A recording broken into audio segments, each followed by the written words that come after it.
You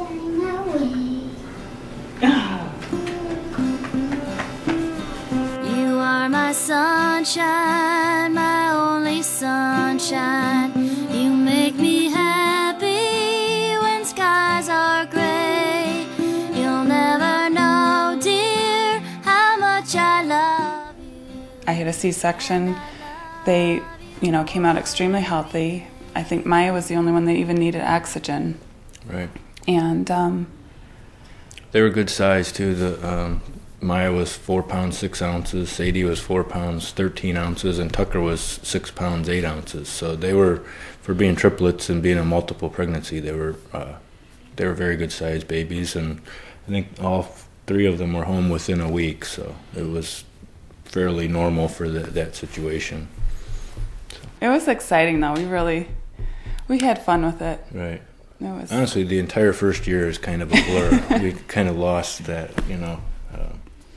because we were up together, almost every feed, we worked together and, got up, every couple hours through the night, and that's just the way it was. But we enjoyed it.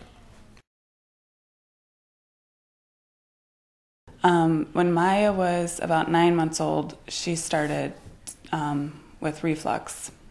And that was a little bit suspicious because normally the babies would be growing out of it by then, and she was just getting it.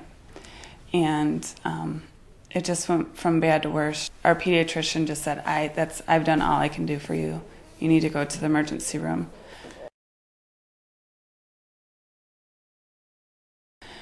And that's just when, our world just crashed.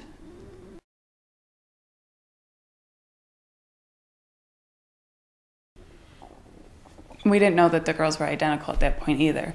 So the chances of having 2 children with that disease in the, same family was just such a,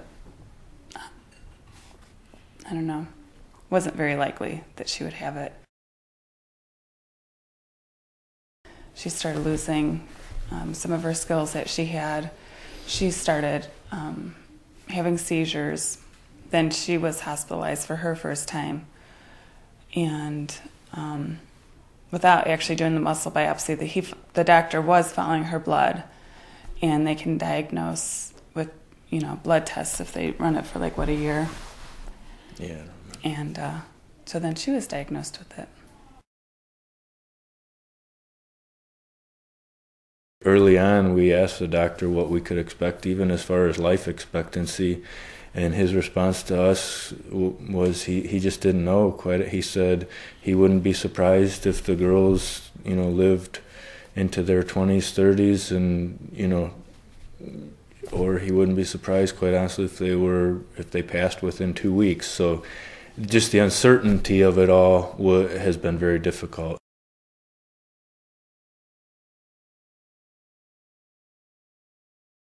I couldn't even think about my daughters being under the care of hospice because I just had this thought of, you're throwing in the towel, you're done, you've given up, you're allowing hospice into your home expecting death.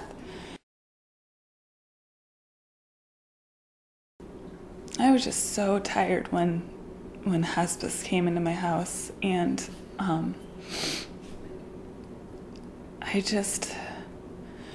I love being a mom. I love being my daughter's mom. I love being able to take care of them. And it just really got to a point where I was so tired that sleep couldn't even give me rest. I had no breaks. I had just really lost hope. And I remember the day that hospice came over, I was so nervous. I decided I just didn't know what they were, and I was afraid that, again, I was just afraid of that death sentence. And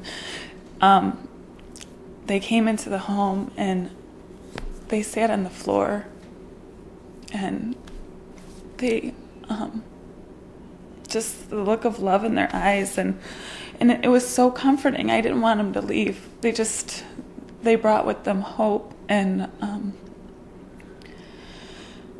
just rest for me. just the services that they've provided have really helped us regain some of our life. You know, they let us know that basically our nurse could be here for us every day if we needed her, or once a week, or if I wanted a week with no medical care, then they would give me a week with no medical care, but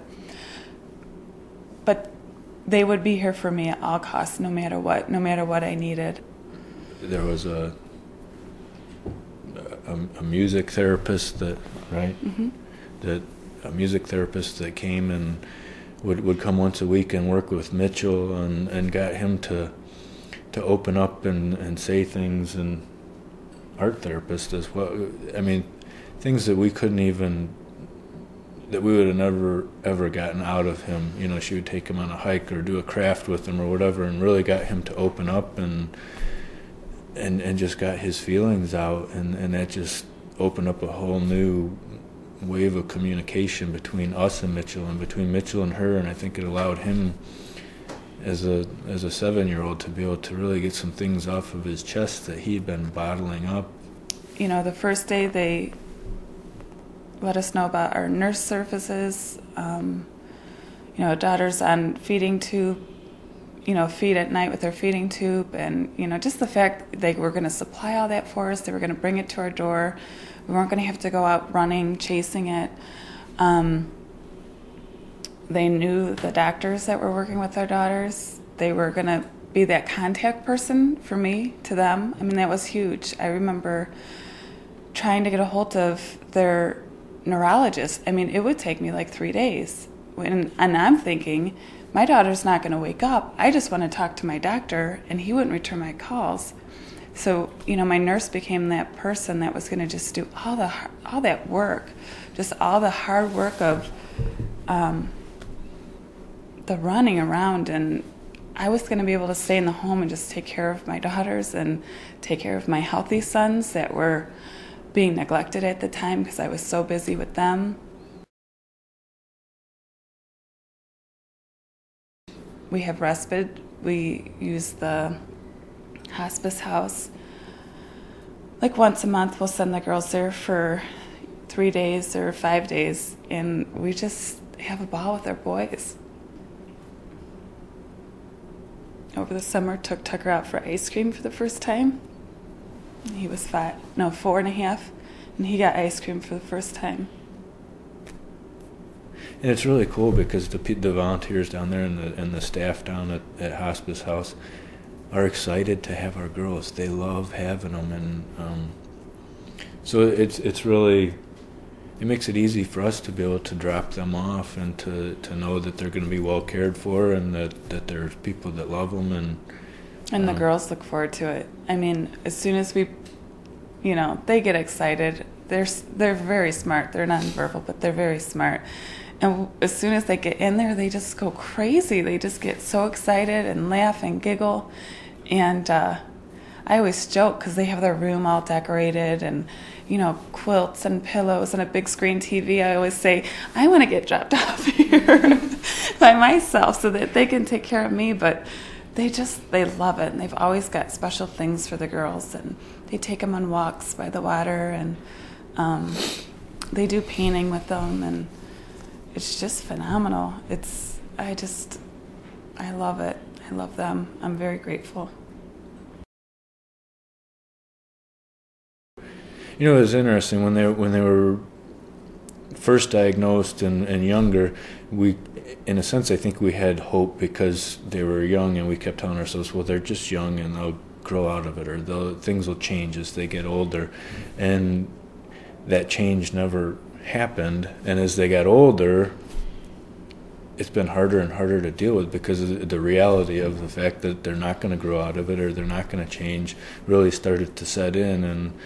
And fortunately for us, that was about the time that we got linked up with hospice, because when we got to the point where we were losing all hope was when they came into our lives and gave us that hope.